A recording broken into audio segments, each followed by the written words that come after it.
Querido Pai, ao estudarmos essa penúltima lição do tema desse trimestre, vamos refletir sobre a experiência que Jonas teve com Deus.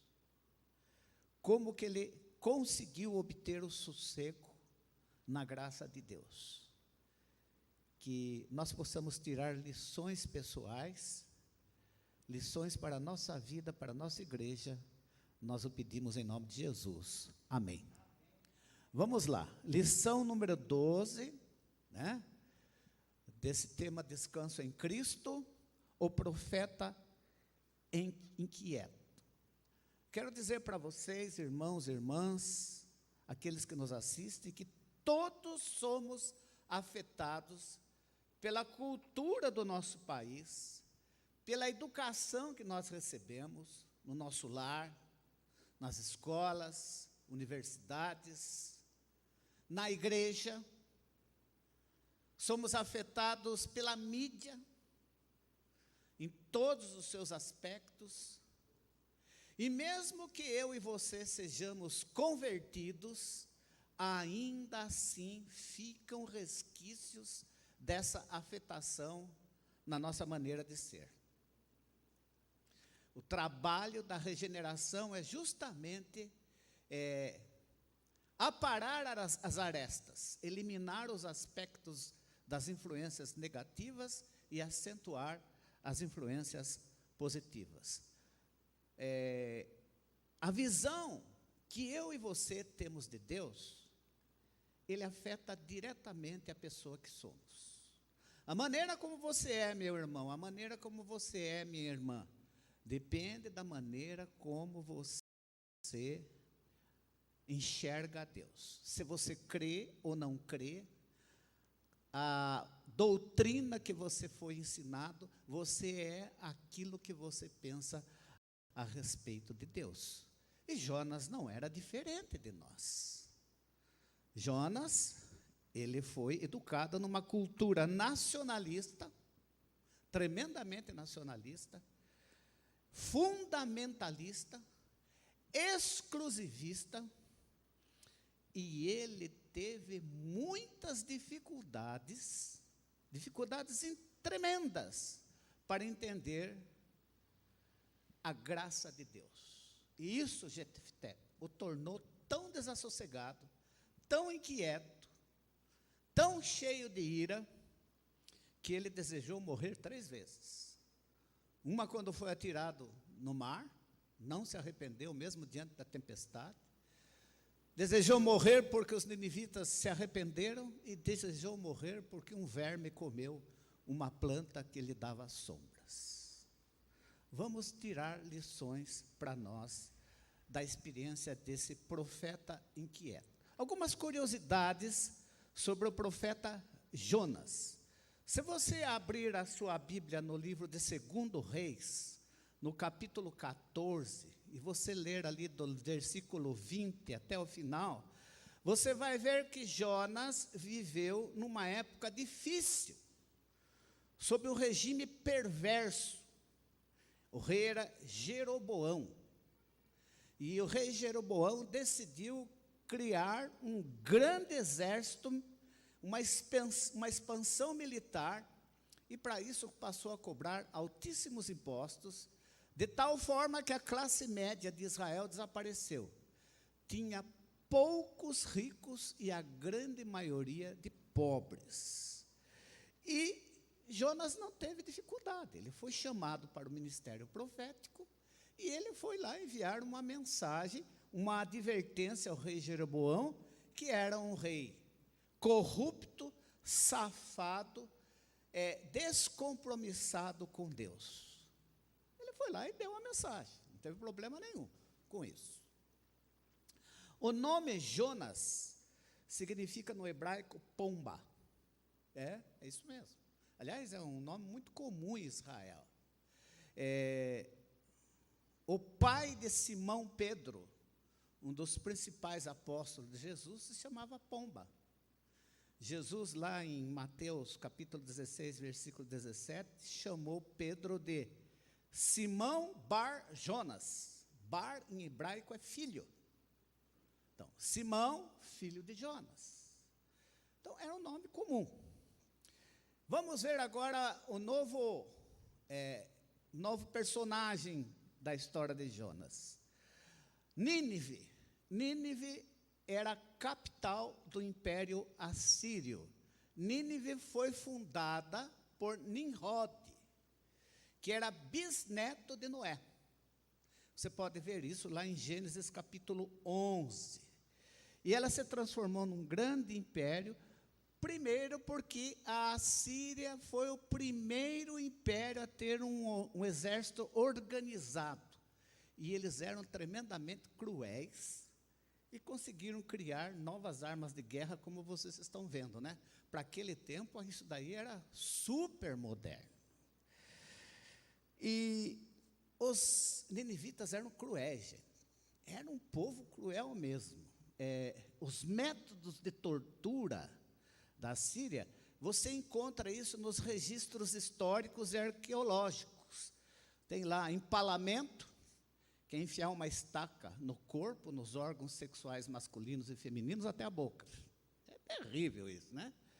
Cortar as partes humanas, como lábios, línguas, membros sexuais, orelha e nariz, escravização, esfolamento humano, tirar a pele, remover a pele da pessoa ainda com vida, depois jogar ela para que morresse infeccionada, e matar grávidas, abrindo a barriga da mãe para matar o bebê.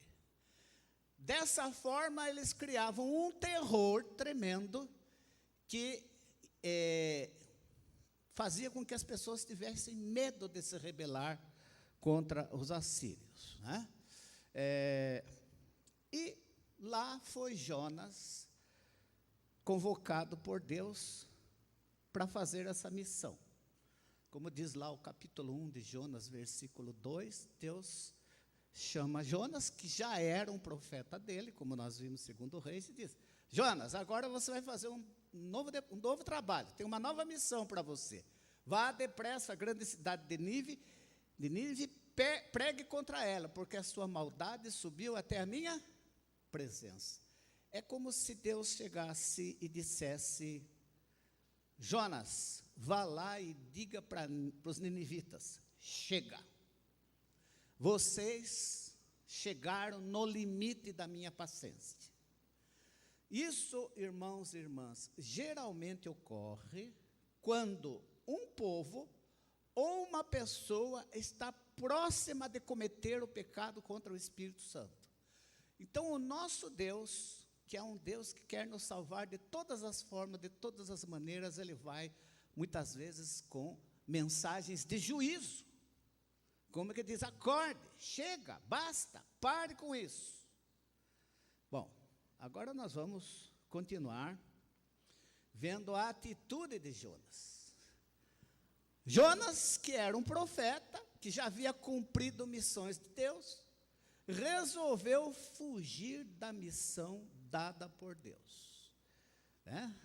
Por quê? Gente, vocês viram o que eu coloquei a respeito dos assírios. Os ninivitas eram inimigos do povo de Israel. Jonas, ele começou a pensar, a senhora White diz no livro Profetas e Reis, que Jonas pensou primeiro nas dificuldades e depois colocou em dúvida a sabedoria de Deus ao seu chamado. Não, Deus está equivocado, Deus está errado em me mandar lá para Nínive. É mais ou menos, meus irmãos e minhas irmãs, como hoje um israelita levar uma mensagem para um palestino, ou vice-versa. Ou então, um americano levar uma mensagem de Deus para o Talibã, ou vice-versa. Não dá. O senhor está equivocado. E o que fez Jonas? Jonas começou a fugir de Deus. Ele foi descendo.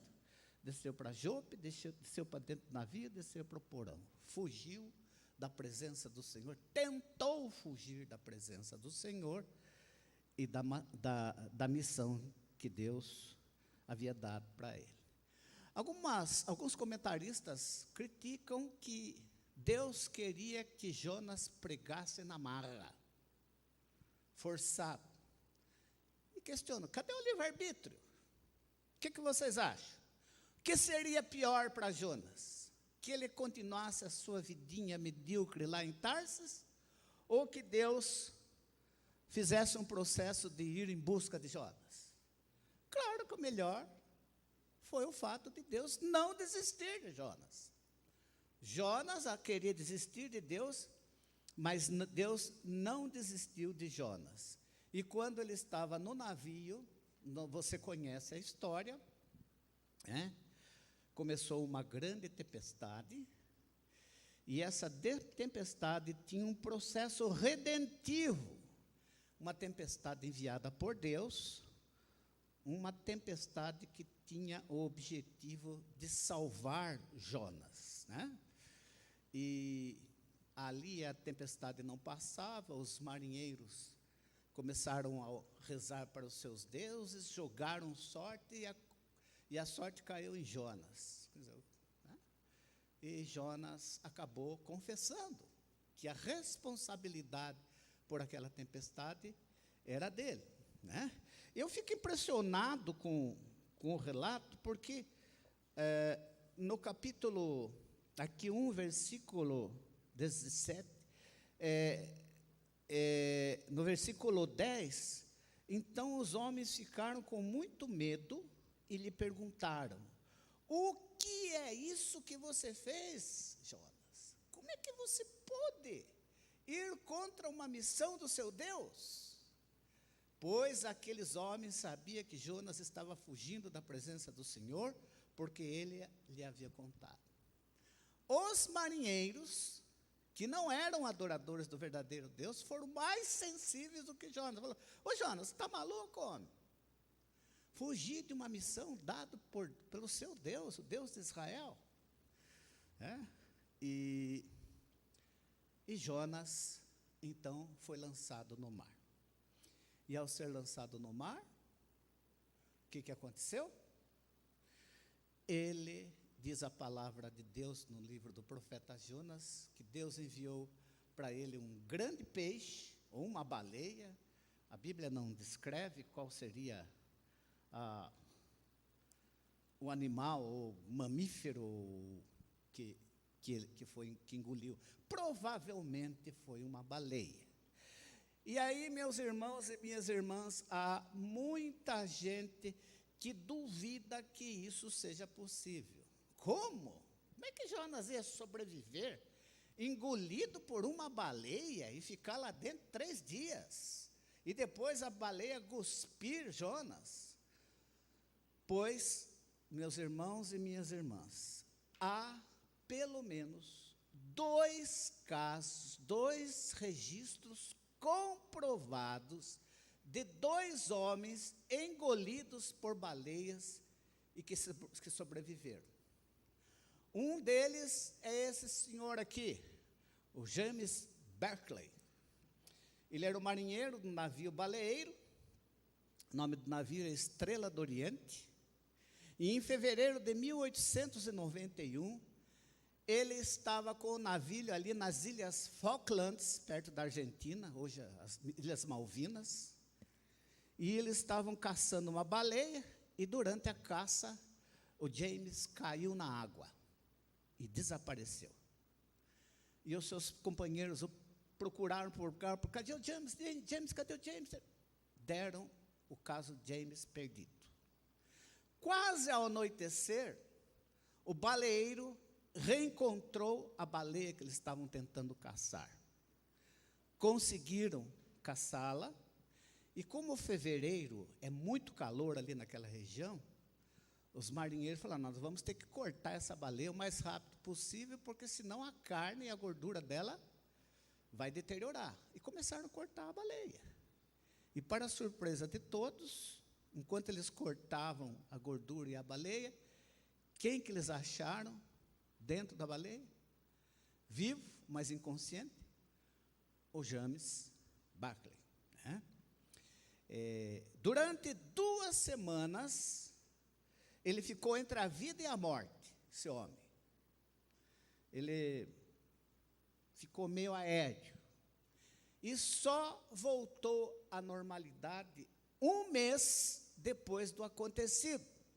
Quando, então, ele conseguiu contar com detalhes a sua experiência de ser engolido por uma baleia. Eu poderia contar aqui para vocês, mas o tempo não dá. Se você tiver curiosidade, entre na internet, que lá tem a história do James Berkeley, né?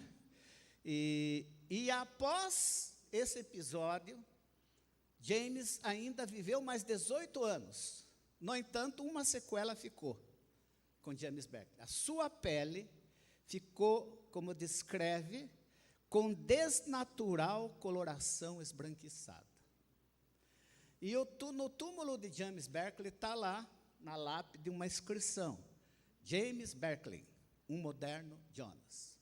Mas este ano de 2021, neste ano, em 11 de junho, ou seja, há poucos meses atrás, na região de Cape Cod, no Massachusetts, Estados Unidos, por volta das 8 horas da manhã, de uma sexta-feira, Henry Cove pescava lagostas ali na região do mar de Cape Cod. E para você pescar lagosta, você tem que ir a uma profundidade de mais ou menos 10 metros. Tem um negócio que eles vão caçando as lagostas, principalmente as lagostas grandes. E quando ele estava caçando, Fábio, uma baleia veio e engoliu o Henry Cove. Junto com ele estava o seu amigo e companheiro de pesca, Josias Maia. O Josias, quando viu aquilo, ele ficou espantado. E agora? Ele engoliu o Henry, o Josias veio para a superfície e foi. Passado algum tempo, a baleia veio e cuspiu o Henry Cove, né? E o Josias, ele foi lá, salvou o seu amigo Henry Cove. Ele ficou um tempo no hospital e foi salvo. Então, é possível sim, meus amigos e irmãos, ser engolido por uma baleia. Prosseguindo. Dentro da baleia, Jonas, então, chega ao arrependimento. Ele diz, lá no capítulo 2, versículo 7, quando dentro de mim desfalecia minha alma, eu me lembrei do Senhor, e subiu a ti a minha oração no teu santo templo. Ali, no estômago da baleia, Jonas olhou para o santuário de Deus, não para o templo de Jerusalém, porque todo judeu sabia, todo israelita sabia, que aquele templo de Jerusalém era uma cópia, era um modelo, uma figura daquilo que foi mostrado para Moisés. E ali, Deus atendeu a sua oração. Jonas teve que ir lá profundo para começar a olhar para cima, né? Jesus usa essa experiência de Jonas para simbolizar o fato da sua morte. Lá em Mateus 12, 40, ele diz, assim como o Filho do Homem estará 3 dias no coração da terra, assim esteve Jonas. Este é o sinal de Jonas. Jonas, então, foi salvo, né? E isso causa grande espanto na gente, irmãos e irmãs, porque Deus teve muita paciência, apesar da rebelião desse profeta, né? Deus teve muita paciência com ele, e Deus o chamou novamente para a mesma tarefa. E agora, irmãos, eu quero destacar para vocês que o grande personagem do livro de Jonas não é a baleia, não é o profeta, não são os ninivitas. O grande personagem do livro de Jonas é o nosso Deus.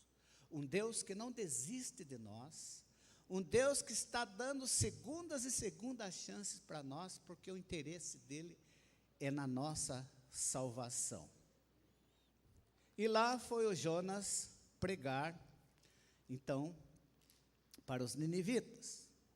Foi uma pregação direta, sem blá, blá, blá, sem rodeio. Como é que era? Ainda 40 dias e Nínive será destruída. Era uma mensagem de juízo. Enquanto Jonas pregava, quem que trabalhava no coração dos ninivitas? Quem? O Espírito Santo. Não é você, não sou eu, não é nenhum evangelista, nenhum pregador que consegue a conversão de ninguém. Nós somos instrumentos nas mãos de Deus. Nós levamos a palavra, mas quem trabalha no coração das pessoas é o Espírito Santo, né? E assim aconteceu algo fantástico, gente. Os ninivitas se arrependeram. Se arrependeram. Vestiram-se de pano de saco, que é um simbolismo de humilhação. E o rei também emitiu um decreto, determinando que todos os cidadãos de Nínive e os animais se arrependessem. Aqui nessa imagem, vocês vão vendo que lá no final, os animais também estão cobertos de pano de saco, e todos fizeram um jejum. Todos. Quer dizer que a mensagem de Jonas foi uma mensagem que surtiu um efeito tremendo. Uma cidade de mais ou menos 120 mil habitantes, como Tatuí. Já pensou você pregar aqui, os 120 mil habitantes se arrependerem? Era motivo de glória, de graça, de ficar alegre. Mas Jonas ficou alegre? Não. Jonas ficou irado. Ele ficou irado, porque o seu esforço missionário deu certo. Olha que paradoxo, que coisa estranha. Ele ficou irado porque a sua mensagem deu certo, os ninivitas se arrependeram.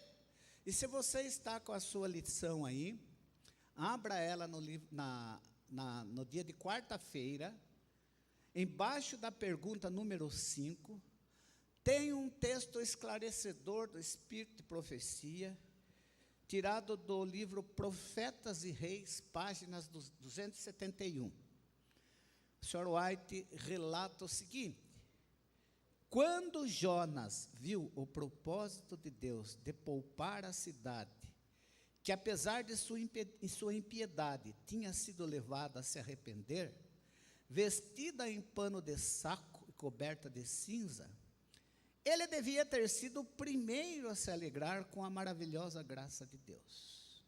No entanto, ao contrário disso, permitiu que sua mente se fixasse sobre a possibilidade de ser considerado um falso profeta.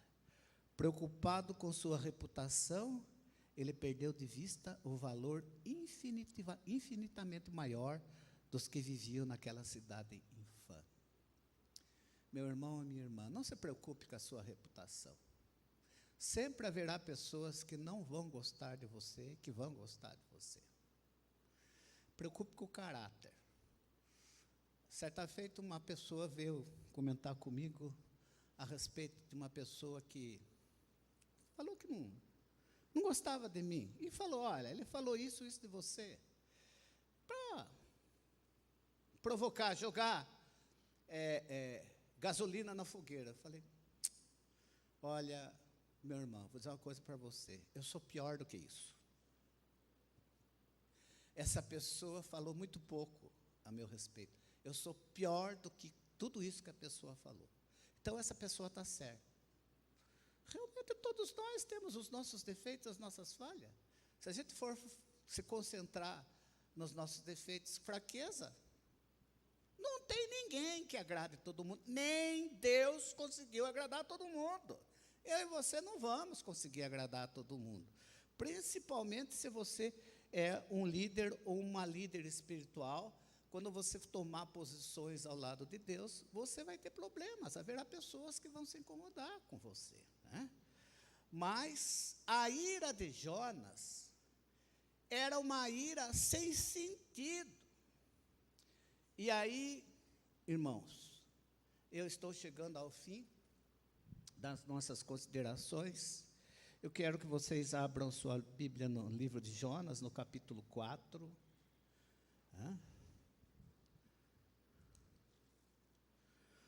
Nos versículos 1 e 2. E aqui nesses 2 versículos, você tem a resposta correta, concreta, por que Jonas não quis ir pregar em Nínive. O verdadeiro motivo da sua rebeldia. Olha o que diz ali, eu vou ler aqui na minha versão Nova Almeida atualizada. Versículos 1 e 2. Mas Jonas ficou muito aborrecido e com raiva. Ele orou ao Senhor e disse: Ah, Senhor, não foi isso que eu disse, estando ainda na minha terra?